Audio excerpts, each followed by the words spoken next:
Hello बच्चों, मैं आपकी हिंदी टीचर गीता सक्सेना और आज मैं आपको हिंदी लिटरेचर का चैप्टर 4 यानी पार्ट 4 चाँद से थोड़ी गप्पें समझाऊंगी। इस पाठ के जो लेखक हैं उनका नाम है श्री शमशेर बहादुर सिंह जी। चाँद से थोड़ी सी गप्पें, यह एक कविता है। यह जो कविता है वो शमशेर बहादुर सिंह द्वारा लिखित है। इस कविता में कवि ने एक 10-11 साल की एक बालिका के मन का वर्णन किया है। वह जिज्ञासु प्रवृत्ति की होने के कारण चाँद से कई सवाल पूछना चाहती है और उनके बारे में अधिक जानना चाहती है। बच्चों, आपने अपने बचपन में चाँद की बहुत सारी कहानियाँ सुनी होंगी, कविताएं सुनी होंगी और लोरियाँ भी सुनी हैं। तो आज मैं आपको इस कविता के माध्यम से चाँद के बारे में और भी बहुत कुछ समझाऊंगी कि चाँद कब बढ़ता है, कब घटता है, बालिका को चाँद तिरछा क्यों दिखता है। ये सारी चीज़ें मैं आपको इस कविता के द्वारा समझाऊंगी। गोल हैं खूब मगर आप तिरछे नजर आते हैं ज़रा, आप पहने हुए हैं कुल आकाश तारों जड़ा, सिर्फ मुँह खोले हुए हैं अपना गोरा चिट्टा गोल मटोल, अपनी पोशाक को फैलाए हुए चारों सिमत।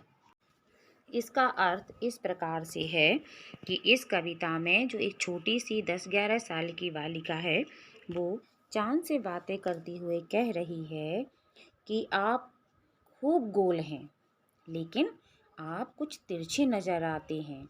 आपने जो आकाश रूपी वस्त्र पहना है वो वस्त्र तारों से जड़ा हुआ है और उस पोशाक में से, जो आकाश रूपी पोशाक है, उस पोशाक में से सिर्फ आपका गोरा गोरा गोल मटोल चेहरा दिखाई दे रहा है और आपने जो पोशाक पहनी है वो चारों दिशाओं में फैली हुई है। तो बच्चों, आप सोच रहे होंगे कि बालिका को चाँद तिरछा क्यों दिखाई दे रहा है। तो चाँद छोटी बालिका को तिरछा इसलिए दिखाई दे रहा है क्योंकि वो बालिका से दूर है। एक तो दूर होने के कारण तिरछा दिखाई दे रहा होगा, या दूसरी बात कि चाँद कभी हमेशा एक सा नहीं रहता है, वो घटता बढ़ता रहता है। घटते बढ़ते रहने के कारण बालिका को चाँद तिरछा दिखाई दे रहा है और वो समझ रही है कि जो पूरा आकाश है वो चाँद की पोशाक है और उस पोशाक को चाँद पहने हुए हैं और वो आकाश में जो तारे चमक रहे हैं वो तारे जो हैं वो उसकी पोशाक में, चाँद की पोशाक में जड़े हुए हैं और उनकी जो पोशाक है पूरे आकाश में यानी चारों दिशाओं में फैली हुई है।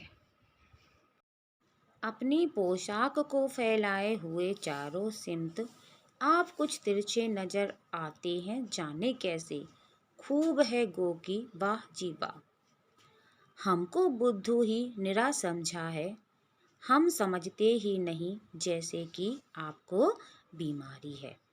छोटी बालिका कह रही है कि जो चाँद से बातें करते हुए कि आपकी जो पोशाक है वो चारों दिशाओं में फैली हुई है और लेकिन फिर भी आप मुझे तिरछे नज़र आ रहे हैं, खूब हैं। और वो कह रही है कि आपने मुझे बुद्धू समझा है, आप मुझे बुद्धू मूर्ख मत समझिए, हम समझते हैं, अच्छे से आपको समझते हैं कि आपको कोई बीमारी है। तो बालिका नादान है, तो वो चाँद से कह रही है कि आप जो हमेशा घटते बढ़ते रहते हैं ना, तो आपको ये कोई बीमारी है और आप हमें मूर्ख बना रहे हैं, लेकिन हम तो समझदार हैं, सब समझ रहे हैं। आप घटते हैं तो घटते ही चले जाते हैं और बढ़ते हैं तो बस यानी कि बढ़ते ही चले जाते हैं। दम नहीं लेते जब तक बिल्कुल ही गोल ना हो जाएं, बिल्कुल गोल। यह मरज आपका अच्छा ही नहीं होने को आता।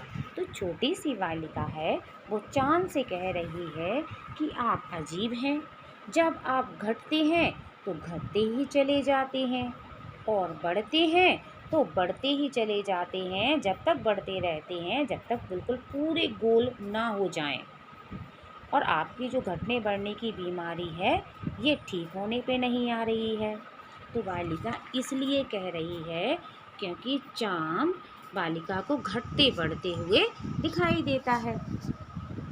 तो क्यों घटता बढ़ता है, तो हम आपको बताते हैं कि महीने के 15 दिन में चाँद बढ़ता है और 15 दिन के बाद घटता है।